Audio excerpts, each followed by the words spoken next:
Adil Ahmed. Adil himself makes no claims to be royal, yet he's the interior designer to many royal families, especially for their city homes. Adil's house promises to be full of surprises, outrageous, eclectic, and much like him, highly original. Among his quiet yet prestigious clientele is a lady who is known among many things for her timeless style. He's got that energy, the colors, the vibrancy does come through. You know, it can be also very pastel and very different, but that's not Adil. Adil is flamboyant, yes. Adil. Hello. Hi. Nice having you over. It's good so to be glad here. You could make it. Of course. And I noticed the first time I've ever seen cut glass chandeliers hanging over someone's car in their garage. It gets more and more over the top as you move inside the house. I can't so wait. It's going to be shock and awe. Looking forward to it. Lovely. What I love about my job is that I get to see how a home really reflects its owner's personality. At Adil's, I expect history. Given that he's a decorator to so many royal families, I expect flamboyance in keeping with his character. But nothing could prepare me for what was waiting in the living room. Wow. Explosion of color. A carnival of pattern. My goodness, and how? So it's And all over your walls. Bright, colorful fabric all over. this, you know, was done very recently, just about a month ago.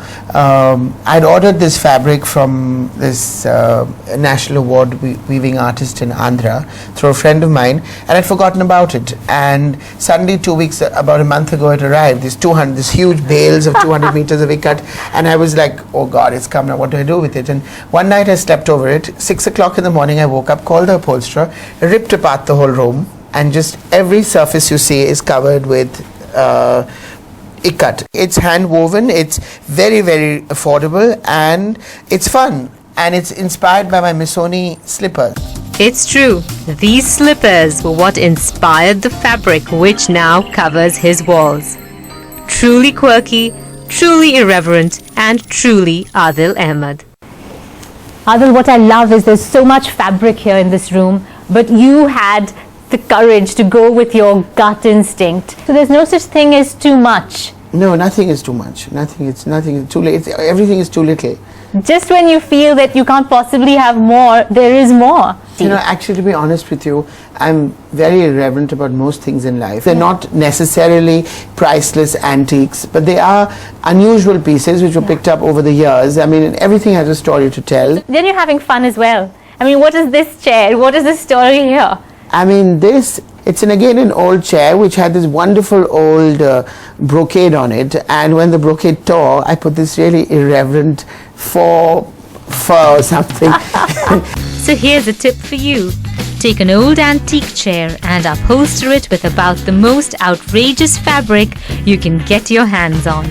I was trying to actually look for something with a lion pattern or a tiger pattern. I couldn't find it. You know, imagine if you had a throne with brocade in the middle of a living room, no one would sit on it. They would be like, touch me not. The thing that I am very proud of and that I really do love is the textiles I've used here, because on everything I'm very inspired by Indian textiles and craftsmanship. So I mean, It's all see over- on every it's all over this sofa room. on the walls. I mean, you know, I love the mixture of the old and the new.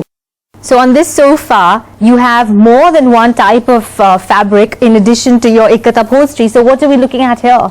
This, Amrita, is actually one of the oldest textiles I've got. That's about apparently a late 17th, early 18th century Mughal embroidered textile, and actually that was used apparently on Nowruz, where you made that offering of fruit and food in the central panel over there. Yeah. Okay. So that's apparently a very precious piece, and to juxtapose the smallest with the largest, because that's a very large darbar carpet.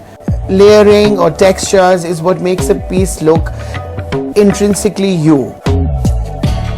Adil now goes on to explain one of many ways to layer a couch. I just feel layering is so integral to decor, because it gives it a sort of depth and a patina, and it just doesn't look like you've gone onto a shop and just bought it at one time. Well, Amrita, this one, as you see over here, is again an old masnad. But this is not done with gold thread, this is with silk thread. So this is an old masnad which I folded into half and put on the sofa. This again, as you see over here, is a contemporary Central Asian cushion from Guda. This is an antique fragment of brocade. Must have been a leftover from a blouse piece or something. Then this is an actual original old cushion. Then this over here is again little leftovers of contemporary brocade I had, which have a kind of chinoiserie feel to it, like a kind of Chinese thing. Yeah. So I made these into cushions. It's completely, it's a complete change from everything else that you have, but it somehow fits. No, but it fits because we've got blue. This corner has my collection of blue china, so Okay. it's the chinoiserie feel with the blue I china. see. All right. And the dragons and the Chinese feel come from that. India's #1 news app. Just got even better. Download NDTV's new app. Fully optimized for retina display. Full screen view. Faster response time. And Sudoku. NDTV's new iPad app. Download now.